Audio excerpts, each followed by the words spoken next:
ne da bi se spriječila humanitarna katastrofa,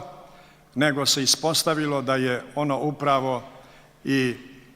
prouzrokovalo humanitarnu katastrofu, dugoročnu, kroz nasilje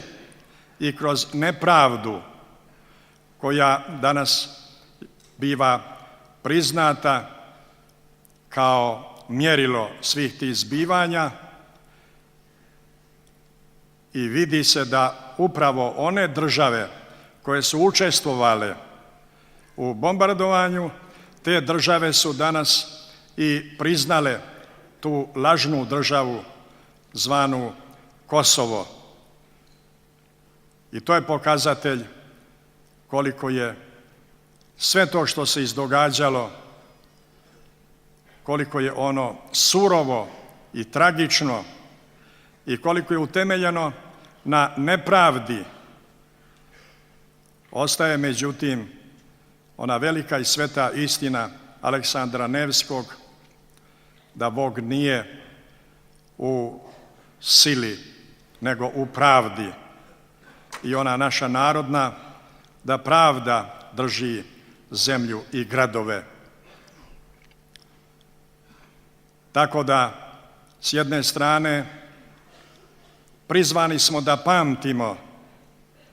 to zlo i to nasilje i taj zločin,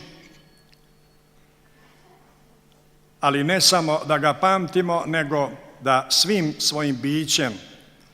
da se odupremo tom zlu i njegovim posljedicama, jer po mjeri našega otpora tome zlu i njegovim posljedicama ne samo što će pravda obnoviti se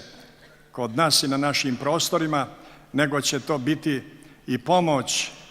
i Europi i Americi i savremenom svijetu da i na drugim mjestima zaista uvedu ono što je istinski čovjeka dostojno i dostojno božanske i ljudske pravde, u nadi da će to biti i da će se to dogoditi, i u nadi da je svaka sila za vremena, a da je Božja bez vremena. Mi evo i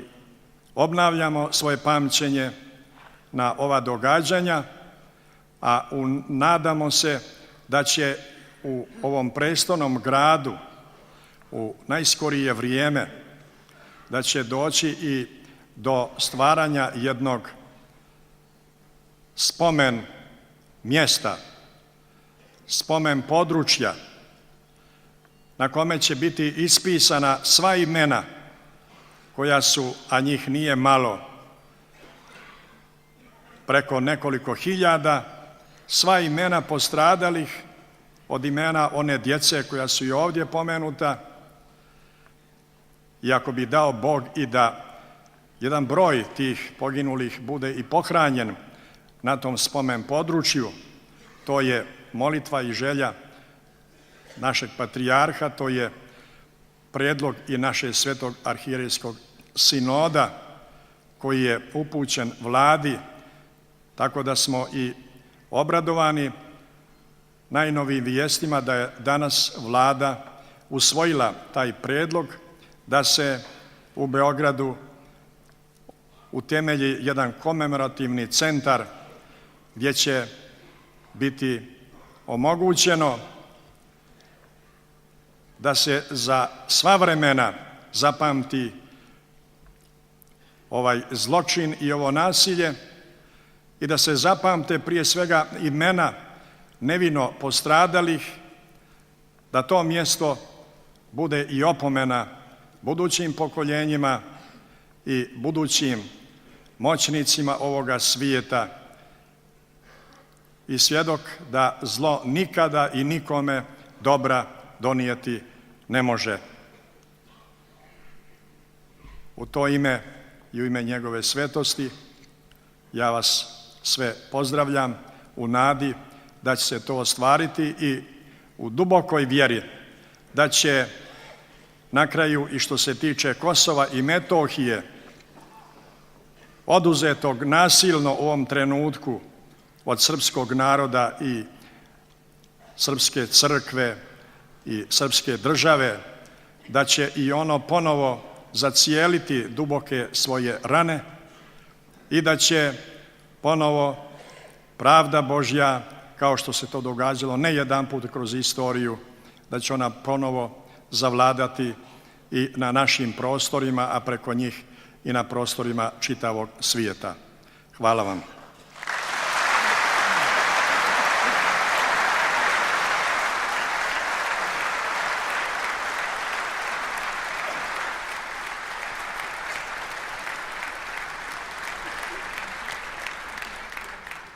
Predstavlja nam najveću čast i zadovoljstvo što je njegova svetost patrijarh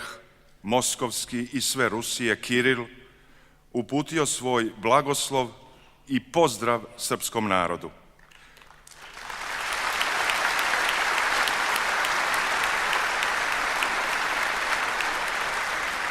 Pozdravno pismo njegove svetosti patrijarha Moskovskog i sve Rusije Kirila pročitaće protojerej Vitalije Tarasjev, starešina podvorja Moskovske patrijaršije u Beogradu.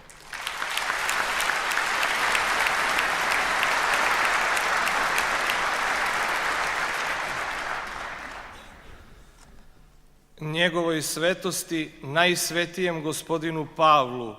arhijepiskopu Pećkom, mitropolitu Beogradsko-Karlovačkom i patrijarhu Srpskom. Vaša svetosti, vazljubljeni u Gospodu sabrate i saslužitelju pred prestolom Božijim. U ove dane mi se sećamo tragičnog datuma. Prošlo je 10 godina od početka vojnog mešanja država NATO u proces razrešenja kosovske krize. Nekoliko država koje su smatrale da imaju pravo da određuju sudbinu sveta, ujedinile su se da bi jednom narodu silom nametnule svoju volju. Iz prošlih vremena na teritoriju Evrope ponovo su se vratili pogibije nezaštićenog mirnog stanovništva, rušenja kuća, škola i bolnica, izrugivanje nad svetim hramovima i manastirima. Stremljenje da se silom razveže težak i zamršeni čvor etničkih, religioznih, psiholoških i duhovnih faktora donelo je bogoljubivoj pastvi vaše svetosti teška stradanja, čije se strahovite posledice osjećaju i dan danas. Tragičnih prolećnih dana 1999. godine moj prethodnik, njegova svetost, patrijarh Moskovski i sve Rusije Aleksej II, u čijoj sam tada bio pratnji, posetio je Beograd da bi saučestvovao sa vašom svetosti u bolu, u iskušenjima i u gubicima koji su zadesili Srpsku crkvu. Zajedno sa vašom svetosti,